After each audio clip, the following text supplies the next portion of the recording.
এতিয়া আমাৰ হাতত পৰিছে যে 2024 চনৰ যেটো সোশিয়াল সায়েন্সৰ আজি পৰীক্ষা আছিল মেট্ৰিকৰ এই মেট্ৰিকৰ পৰীক্ষাৰ প্ৰশ্নকাকতখন পৰিছে ইয়াতে তোমালোকে মই যিখিনি তোমালোকক কমন দিছিলো তাৰ পৰা গুটেইখিনি প্ৰশ্ন কমন পৰিছে এনেকুৱা এটা প্ৰশ্ন তোমালোকে ক'ব নোৱাৰিবা যে এটা প্ৰশ্ন তোমালোকৰ কমন পৰা নাই বুলি একদম এমসিকিউৰ পৰা আদি কৰি যি কেটা ডাঙৰ দিগল প্ৰশ্ন আছিল গুটেইখিনি প্ৰশ্ন তোমালোকৰ কমন পৰিছে গতিকে ছাত্ৰ-ছাত্ৰীসকল এতিয়া তোমালোকে চোৱা ইয়াত যিখিনি এমসিকিউ আছিল এই এমসিকিউখিনি তোমালোকে কেনেকুৱা কোনে কি কৰিছা মই সকলোকে সলিউশন দি আছো তোমালোকে উত্তৰখিনি কুইজ দি আছো তোমালোকে মিলাই যোৱা গতিকে ছাত্ৰ-ছাত্ৰীসকল 1 নম্বৰ যেটো প্ৰশ্ন আছিল 1 নম্বৰ প্ৰশ্নটোৰ উত্তৰ হ'ব তোমালোকৰ যে এ নম্বৰটো ভাৰত সচিব হাৰ্বাৰ্ট ৰিজলিৰ ইয়াৰ একৰ উত্তৰটো হ'ব এ নম্বৰটো তাৰ পিছত যেটো 2 নম্বৰ প্ৰশ্ন আছে 2 নম্বৰ প্ৰশ্নৰ উত্তৰটো তোমালোকে যদি তোমালোকৰ 2 নম্বৰ প্ৰশ্নৰ উত্তৰটো হ'ব ডি নম্বৰটো ইয়াত থকা যেটো ডি নম্বৰ অপচন আছে এই ডি টো হ'ব ইয়াৰ উত্তৰ তাৰ পিছত 3 নম্বৰ যেটো প্ৰশ্ন আছে যে মই এটো ডাইৰেক্ট কমন প্ৰশ্ন দিছিলো তোমালোকৰ এমসিকিউ দিছিলো যে সত্যাগ্ৰহ কৌশল গান্ধীয়ে কোন দেশত প্ৰথমে প্ৰয়োগ কৰিছিল ইয়াৰ উত্তৰটো হ'ব বি নম্বৰ দক্ষিণ আফ্ৰিকা সাউথ আফ্ৰিকা ইয়াৰ পাছৰ 4 নম্বৰ যেটো প্ৰশ্ন আছিল এই 4 নম্বৰ প্ৰশ্নৰ উত্তৰটো হ'ব ডি নম্বৰটো ইয়াৰ পাছৰ যেটো 5 নম্বৰ প্ৰশ্ন আছে 5 নম্বৰ প্ৰশ্নটোৰ উত্তৰ হ'ব তোমালোকৰ বি নম্বৰটো পাছৰ উত্তৰটো হ'ব বি নম্বৰ 16 অক্টোবৰ 1946 ইয়াৰ পাছতে নেক্সট যেটো প্ৰশ্ন আছে তোমালোকৰ 6 নম্বৰ যেটো প্ৰশ্ন আছে 6ৰ উত্তৰটো হ'ব বি নম্বৰটো ইন 1943 তাৰ পিছত 7 নম্বৰ যেটো প্ৰশ্ন আছে 1861 চনত সংগঠিত হোৱা কৃষক বিদ্ৰোহটো হ'ল ইয়াৰ উত্তৰটো হ'ব ডি নম্বৰটো ফুলগৰি ধাৱা ইয়াৰ পাছত 8 নম্বৰ যেটো প্ৰশ্ন আছিল 8ৰ প্ৰশ্নটোৰ উত্তৰ হ'ব বি নম্বৰ 9 যেটো প্ৰশ্ন আছে 9ৰ উত্তৰ হ'ব এ নম্বৰ তাৰ পিছত 10 নম্বৰ যেটো প্ৰশ্ন আছিল তোমালোকৰ এই 10ৰ উত্তৰটো হ'ব ডি নম্বৰটো ডিব্ৰুগড়ত আসাম মেডিকেল কলেজ তাৰ পিছত চোৱা 11 নম্বৰ যেটো প্ৰশ্ন আছে 11 নম্বৰ প্ৰশ্নটোৰ উত্তৰ হ'ব বি নম্বৰটো আকৌ তাৰ পিছত চোৱা 12 নম্বৰ যেটো প্ৰশ্ন আছে এই 12 নম্বৰ প্ৰশ্নটোৰ উত্তৰ হ'ব তোমালোকৰ যে সি নম্বৰটো কালহানা তাৰ পিছত 13 নম্বৰ যেটো প্ৰশ্ন আছে 13ৰ উত্তৰ হ'ব এ নম্বৰটো তাৰ পিছত 14 নম্বৰ প্ৰশ্নটো এটো কমন দিয়াই আছিল মই যিখিনি প্ৰশ্ন কৈ আছো গুটেইখিনি তোমালোকৰ 2 দিন আগতে মই কমন দি দিলো তাৰ পিছত এই 14 নম্বৰ প্ৰশ্নটো চোৱা 14ৰ উত্তৰটো হ'ব সি নম্বৰ মিজোৰাম তাৰ পিছত চোৱা 15 নম্বৰ যেটো প্ৰশ্ন আছিল 15 নম্বৰ প্ৰশ্নটোৰ উত্তৰ হ'ব এ নম্বৰ তাৰ পিছত 16 নম্বৰ যেটো প্ৰশ্ন আছিল যে তলৰ কোনটো অনৱীকৰণযোগ্য সম্পদ ইয়াৰ উত্তৰ হ'ব বি নম্বৰ তাৰ পিছত যেটো 17 নম্বৰ প্ৰশ্ন আছে ইয়াৰ 17 নম্বৰ প্ৰশ্নটোৰ উত্তৰ হ'ব তোমালোকৰ যে সি নম্বৰ তাৰ পিছত চোৱা 18 নম্বৰ যেটো প্ৰশ্ন আছে ইয়াৰ উত্তৰ হ'ব বি নম্বৰ তাৰ পিছত 19 নম্বৰ যেটো প্ৰশ্ন আছে ইয়াৰ উত্তৰ হ'ব ডি নম্বৰ তাৰ পিছতে চোৱা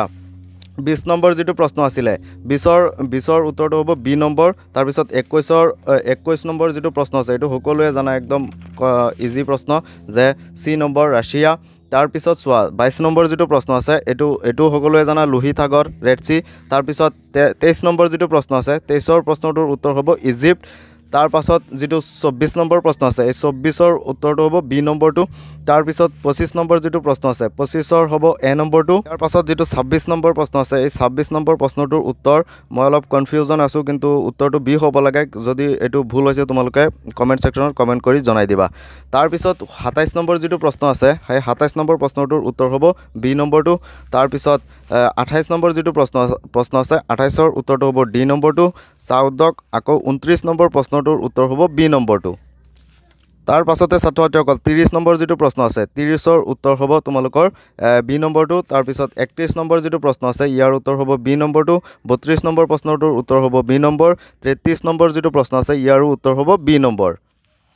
ইয়াৰ পাছত ছাত্ৰ-ছাত্ৰীসকল তোমালোকে 34 নম্বৰ যেটো প্ৰশ্ন আছে 34 নম্বৰ প্ৰশ্নটোৰ উত্তৰ হ'ব বি আৰু ইয়াৰ পাছত যেটো 35 নম্বৰ কোৱেশ্চন আছে 35 নম্বৰ কোৱেশ্চনটোৰ উত্তৰ হ'ব যেটো ডি অপচন আছে যে নিৰাপত্তা পৰিষদ এটো হ'ব ইয়াৰ উত্তৰ ইয়াৰ পাছত যেটো 36 নম্বৰ প্ৰশ্ন আছে ইয়াৰ উত্তৰটো হ'ব লাগে ডি নম্বৰটো ইয়াৰ পিছত যেটো 37 নম্বৰ প্ৰশ্ন আছে এই 37 নম্বৰ প্ৰশ্নটোৰ উত্তৰ হ'ব ইয়াত চোৱা তোমালোকে বি নম্বৰ হ'ব আৰু তাৰ পিছত 38 নম্বৰ প্ৰশ্নটো হৈছে ভাৰতবৰ্ষৰ কেন্দ্ৰীয় বেংকটোৰ নাম কি এটো সকলোৱে জানা যে ভাৰতৰ ৰিজাৰ্ভ বেংক তাৰপিছত 39 নম্বৰ যিটো প্ৰশ্ন আছে ইয়াৰ উত্তৰটো হ'ব ডি নম্বৰ বাণিজ্যিক বেংকে কাগজী মুদ্ৰা ছপা কৰে এইটো মিছা কথা এইটো হ'ব ইয়াৰ উত্তৰ তাৰপিছত 40 নম্বৰ যিটো প্ৰশ্ন আছে ইয়াৰ উত্তৰ হ'ব বি নম্বৰ এইটোতো মই কেইমানবাৰ কৈছোঁ তোমালোকৰ নাবাৰ্ড বহুতবাৰ কৈছোঁ এইটো পৰীক্ষাত আহিলেই তাৰ পিছৰ প্ৰশ্নটো তোমালোকে ডাইৰেক্ট মোৰ MCQৰ ভিডিঅ' যিকেইটা তিনিটা ভিডিঅ' আছিলে তাৰ তিনিটা ভিডিঅ'ৰ লগত তোমালোকে মিলাই চাবা কোনকেইটা প্ৰশ্ন গোটেইকেইটা MCQ কমন আহিছে আৰু গোটেইকেইটা যিকেইটা লং প্ৰশ্ন দিছিলোঁ চব কমন আহিছে তাৰপিছত চোৱা 41 নম্বৰ যিটো প্ৰশ্ন আছে ইয়াৰ উত্তৰটো হ'ব এ নম্বৰ প্ৰশ্নটো তাৰপিছতে ছাত্ৰ-ছাত্ৰীসকল তোমালোকে চোৱা 42 নম্বৰ যিটো প্ৰশ্ন আছে ইয়াৰ উত্তৰটো হ'ব বি নম্বৰ আৰু ইয়াৰ পাছত যিটো 43 নম্বৰ প্ৰশ্ন আছে তাৰ উত্তৰটো হ'ব চি নম্বৰ আকৌ 44 যিটো প্ৰশ্ন আছে ইয়াৰ উত্তৰটো হ'ব এ আৰু ইয়াৰ পাছত তোমালোকৰ যিটো 45 নম্বৰ প্ৰশ্ন আছে ইয়াৰ উত্তৰটো হ'ব এ নম্বৰটো গতিকে ছাত্ৰ-ছাত্ৰীসকল তোমালোকক